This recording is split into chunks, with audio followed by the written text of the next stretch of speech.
La noche del 8 de noviembre de 1960. Millones de estadounidenses observaban con ansiedad las pantallas parpadeantes de sus televisores.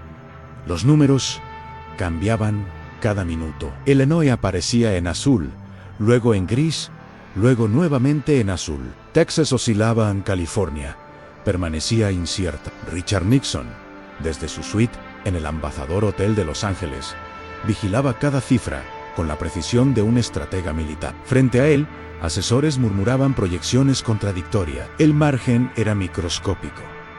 Cada condado importaba, cada voto contaba. A medida que avanzaba la madrugada, una sensación incómoda comenzó a instalarse en la habitación. Algo no cuadraba. Los números de Chicago llegaban demasiado tarde. Los márgenes de Texas eran estadísticamente improbables, pero en ese momento nadie se atrevía a pronunciar la palabra que años después definiría toda una era política en fraude.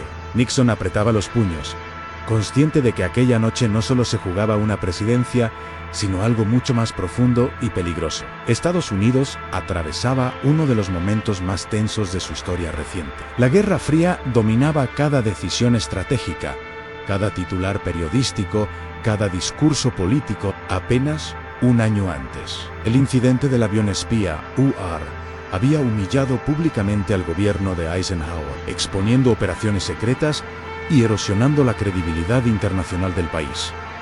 La Unión Soviética avanzaba en la carrera espacial. El comunismo se expandía por América Latina y África. En ese contexto geopolítico explosivo, las elecciones presidenciales de 1960 no eran simplemente una competencia doméstica. Eran un mensaje al mundo sobre la solidez de la democracia estadounidense. John F. Kennedy representaba juventud, renovación, carisma televisivo y promesas de liderazgo vigoroso. Nixon encarnaba experiencia, continuidad, conocimiento técnico del poder y estabilidad institucional. El debate televisado había expuesto las diferencias no solo ideológicas, sino también estéticas. Kennedy bronceado y confiado, Nixon pálido y sudoroso. Sin embargo, las encuestas seguían empatadas. La elección sería decidida por márgenes infinitesimales, en estados clave controlados por maquinarias políticas legendarias. Richard Nixon era un hombre forjado en la dureza de la política californiana, veterano de batallas congresionales, anticomunista feroz, vicepresidente durante 8 años bajo Eisenhower. Su ambición era monumental, pero también lo era su sensibilidad ante la opinión pública. Sabía que la historia juzgaba con severidad a quienes parecían desesperados por el poder. Frente a él estaba John F. Kennedy, heredero de una dinastía política, respaldado por la fortuna familiar, por el glamour de Camelot, por una máquina de relaciones públicas impecable. Pero Kennedy no actuaba solo. Detrás de su victoria estaban figuras como Richard Daley, el todopoderoso alcalde de Chicago, arquitecto de una maquinaria electoral legendaria por su eficiencia y sus métodos cuestionables. También estaba Lyndon B. Johnson, compañero de fórmula de Kennedy, con profundo control sobre Texas y sus redes políticas rurales. El Partido Republicano, por su parte, presionaba a Nixon a senadores, gobernadores. Donantes exigían acción legal inmediata. Los abogados del partido ya compilaban evidencias. La prensa nacional observaba cada movimiento, lista para convertir cualquier acusación en escándalo mayúsculo. Las primeras señales de irregularidad surgieron antes del amanecer. Operadores republicanos en Chicago reportaron anomalías en los distritos del South Side. Urnas que aparecían selladas con resultados perfectos para Kennedy, precintos donde el número de votos excedía el número de votantes registrados, listas electorales con nombres de personas fallecidas años atrás. En Texas, condados rurales mostraban tasas de participación imposibles, con márgenes abrumadores hacia la fórmula demócrata. Los números no solo eran sospechosos, eran matemáticamente improbables. Técnicos electorales con décadas de experiencia señalaban patrones que nunca habían visto. Los republicanos locales comenzaron a recopilar testimonios a funcionarios de casillas intimidados, observadores expulsados durante conteos nocturnos, papeletas que desaparecían misteriosamente. Las semillas del conflicto estaban plantadas. La pregunta ya no era si había ocurrido fraude, sino cuán extendido era y qué haría Nixon al respecto. Porque revelar esas irregularidades significaba desatar una tormenta institucional sin precedente, justo cuando el país más necesitaba proyectar unidad ante Moscú. El momento crítico llegó en la mañana del 9 de noviembre, cuando los últimos votos de Cook County, Illinois, fueron finalmente reportados. Durante horas, el condado había permanecido sin declarar resultados definitivos, mientras el resto del estado mostraba tendencias republicanas. Entonces, súbitamente, Chicago volcó cifras masivas que invirtieron completamente el panorama estatal.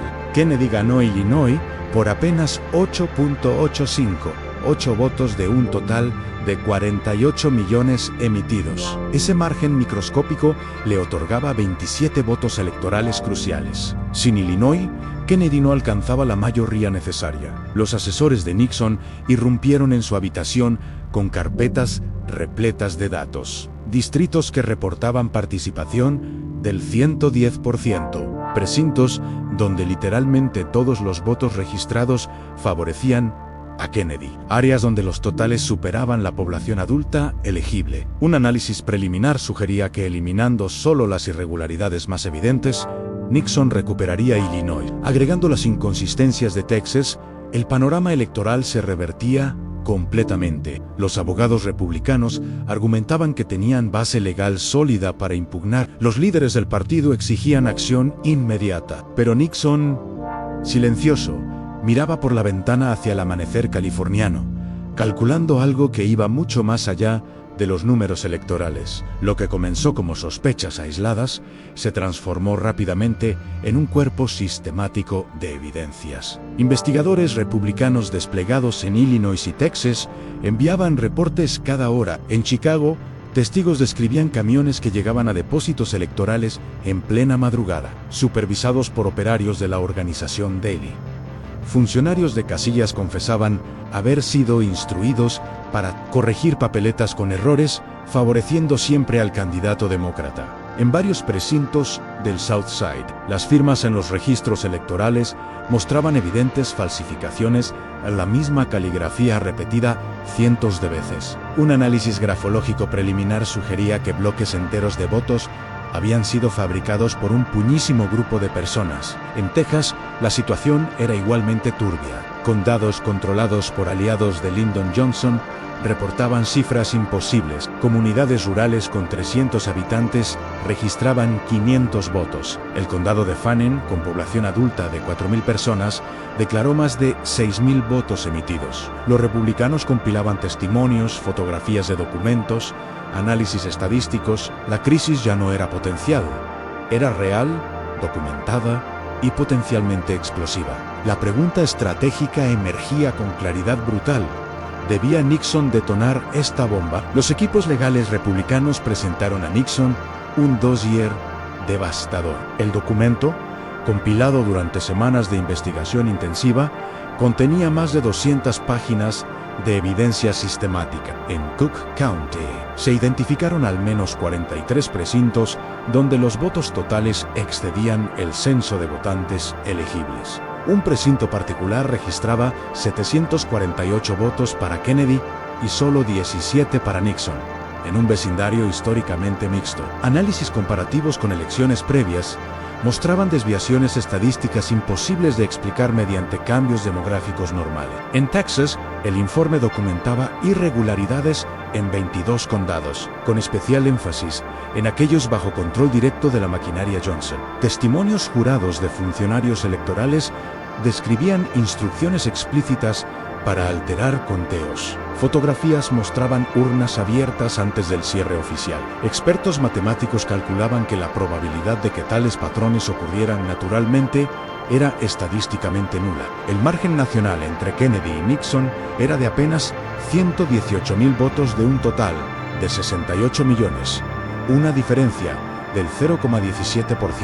Los abogados argumentaban que tenían suficiente base para impugnar resultados en ambos estados. La victoria estaba al alcance legal de Nixon, tan solo faltaba su decisión política. La presión sobre Nixon se volvió insoportable. Senadores republicanos exigían reuniones urgentes. Gobernadores de estados clave llamaban diariamente insistiendo en acción legal inmediata. Donantes amenazaban con retirar apoyo futuro si Nixon abandonaba la pelea. Dentro de su propio equipo surgieron divisiones profundas. Algunos abogados argumentaban que tenían obligación moral de defender la integridad electoral. Otros estrategas políticos advertían sobre consecuencias catastróficas de parecer mal perdedor ante el público.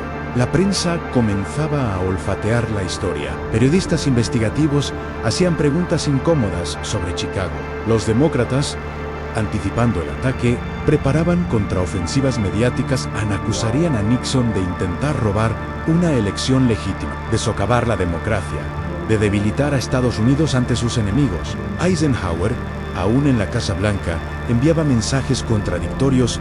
Públicamente exhortaba a la unidad nacional. Privadamente expresaba dudas sobre la legitimidad de los resultados. Nixon enfrentaba el dilema más brutal de su carrera. Tenía las pruebas, tenía el apoyo legal, tenía la justificación moral, pero también entendía que una batalla judicial prolongada dividiría al país precisamente cuando Moscú observaba cada señal de debilidad estadounidense. La decisión que tomara definiría no solo su futuro político inmediato, sino toda su trayectoria histórica. Durante días, Nixon se encerró en reuniones maratónicas con su círculo más íntimo. Las conversaciones eran agónicas, circulares, exhaustivas. Los abogados desplegaban mapas electorales sobre mesas, marcando con precisión quirúrgica cada distrito cuestionable. Los números eran irrefutables, sin las irregularidades documentadas en Cook County.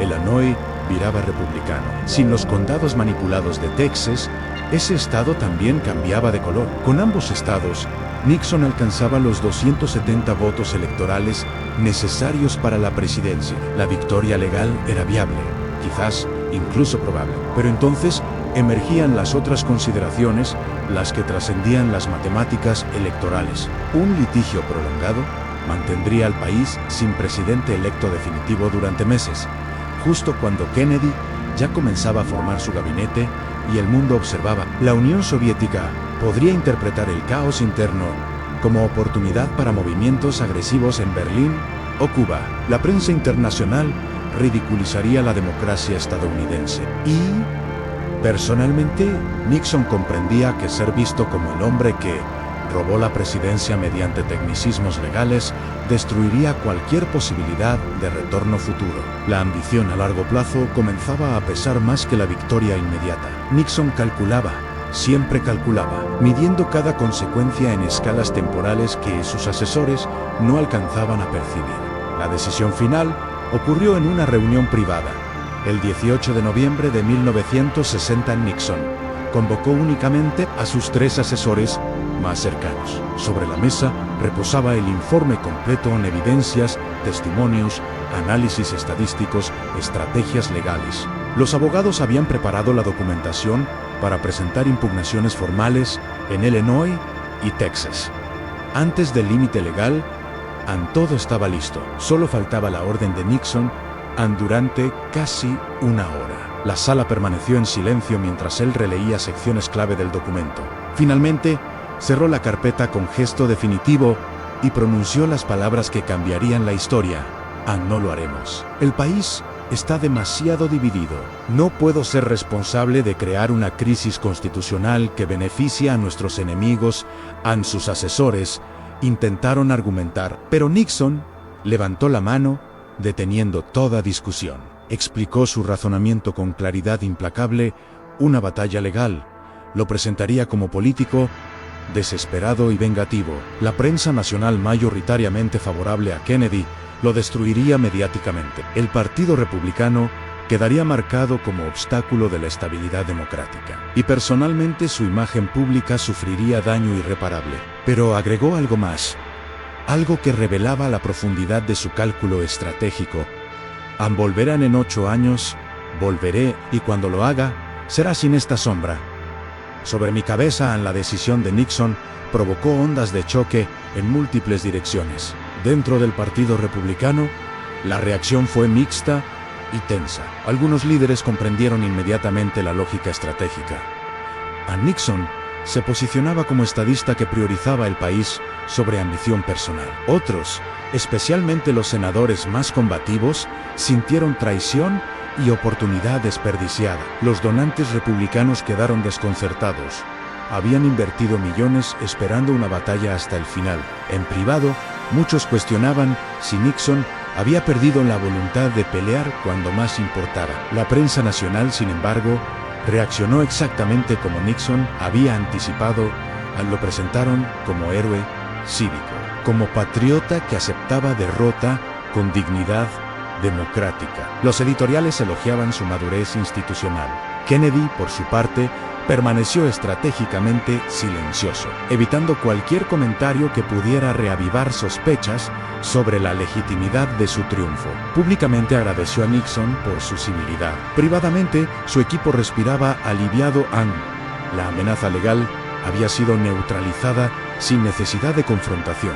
La transición de poder procedió con normalidad aparente. El 20 de enero de 1961, Kennedy prestó juramento como 35º presidente de Estados Unidos, mientras Nixon observaba desde la plataforma, con expresión inescrutable que ocultaba cálculos que tardarían años en materializarse. La decisión de Nixon no fue acto de resignación, sino movimiento táctico de largo alcance. En los meses siguientes, construyó meticulosamente una narrativa pública de líder responsable que había sacrificado victoria personal por estabilidad nacional. Esa imagen le otorgaba capital político invaluable, credibilidad como estadista, respeto bipartidista, legitimidad moral. Mientras Kennedy enfrentaba crisis en Bahía de Cochinos y tensiones en Berlín, Nixon permanecía estratégicamente visible, pero no confrontacional, comentando asuntos internacionales con tono constructivo, posicionándose como voz experimentada, disponible para servir al país. En 1962 intentó la gobernación de California, pero perdió, pronunciando su famosa frase amarga ante la prensa. No tendrán a Nixon para patearlo. Mason parecía el fin político definitivo. Sin embargo, esa derrota californiana paradójicamente reforzó su imagen de político resiliente, capaz de levantarse después de múltiples golpes. Durante los años siguientes, viajó extensamente, escribió artículos, pronunció discursos, tejió alianzas, mantuvo presencia sin saturar el espacio mediático. Observaba cómo la administración Kennedy enfrentaba dificultades crecientes, han escalado en Vietnam, tensiones raciales, crisis de misiles en Cuba. Nixon esperaba, paciente como estratega de ajedrez, sabiendo que su momento llegaría cuando el país buscara experiencia y estabilidad sobre carisma y promesa. La decisión de Nixon en 1960 tuvo consecuencias históricas que reverberaron durante décadas. Al aceptar la derrota sin litigio público, consolidó inadvertidamente el mito de Camelot. Kennedy gobernaría con legitimidad intacta, su imagen nunca manchada por sospechas de fraude electoral. Cuando fue asesinado en 1963, se transformó en mártir inmaculado, símbolo de idealismo truncado. Nixon, mientras tanto, había sembrado semillas que florecerían en 1968, ese año. Con el país desgarrado por Vietnam, disturbios raciales, asesinatos políticos y contracultura, Nixon emergió como voz de la mayoría silenciosa que anhelaba orden y estabilidad. Su narrativa de 1960, aquella de patriota que sacrificó poder por país, resonaba poderosamente. Ganó la presidencia prometiendo exactamente lo que había demostrado 8 años antes, en responsabilidad institucional. Pero la experiencia de 1960 también había dejado cicatrices psicológicas profundas. Nixon había visto cómo maquinarias políticas manipulaban resultados sin consecuencia. Había observado cómo la prensa protegía a favoritos. Había aprendido que el sistema podía ser corrupto y que solo los ingenuos confiaban completamente en las instituciones. Esas lecciones alimentaron su creciente paranoia, su obsesión con enemigos ocultos, su convicción de que debía protegerse mediante métodos extralegales. La semilla de Watergate había sido plantada en aquella decisión de noviembre de 1960. La paradoja de Richard Nixon reside en que su mayor acto de disciplina estratégica contenía las semillas de su autodestrucción final. Al elegir no revelar el fraude de 1960, demostró capacidad de sacrificio calculado que pocos políticos poseen. Renunció a la victoria inmediata apostando por retorno futuro. Y esa apuesta funcionó. Recuperó la presidencia 8 años después. Sin embargo, esa misma experiencia lo envenenó psicológicamente. Nixon nunca olvidó que le habían robado la presidencia. Nunca perdonó a las maquinarias políticas que operaban en sombras. Nunca confió nuevamente en que el sistema funcionaría justamente sin intervención activa. Esa desconfianza lo llevó a crear su propia maquinaria de operaciones encubiertas, a autorizar escuchas ilegales, a construir listas de enemigos, a ordenar el allanamiento de Watergate, el hombre que en 1960 había protegido al sistema sacrificando su ambición. En 1972 destruyó su presidencia intentando manipular ese mismo sistema. La historia ofrece pocas ironías más brutales. A Nixon cayó precisamente porque aplicó las lecciones que había aprendido al no denunciar el fraude que probablemente lo habría hecho presidente 12 años antes. Su decisión de 1960 salvó a la democracia estadounidense de una crisis inmediata, pero plantó las semillas de Watergate, el escándalo que más profundamente erosionaría la confianza pública en esas mismas instituciones que él había protegido. La pregunta que emerge de esta historia trasciende a Nixon y su época. ¿Cuándo debe un líder sacrificar la verdad inmediata por la estabilidad institucional? ¿Existe un punto donde revelar la corrupción cause más daño que ocultarla? Nixon enfrentó ese dilema en su forma más pura y eligió el silencio estratégico. Su decisión evitó una crisis constitucional en pleno apogeo de la Guerra Fría, preservó la imagen internacional de Estados Unidos y permitió una transición ordenada del poder, pero también permitió que el fraude quedara impune, que las maquinarias corruptas continuaran operando y que la verdad fuera subordinada a la conveniencia política. Décadas después, cuando Estados Unidos se enfrenta nuevamente debates sobre integridad electoral, legitimidad institucional y límites de la confrontación política, la decisión de Nixon en 1960 ofrece lecciones ambiguas y perturbadoras. No hay respuestas simples, solo la constatación incómoda de que a veces los sistemas democráticos sobreviven no porque sean perfectos, sino porque líderes ambiciosos calculan que destruirlos les costaría más que tolerarlos. Nixon salvó la democracia estadounidense en 1960, no por virtud cívica, sino por ambición a largo plazo. Esa verdad dice tanto sobre el sistema como sobre el hombre. La historia no ofrece héroes puros en esta narrativa, solo actores complejos tomando decisiones imposibles, con consecuencias que resonarían durante generaciones.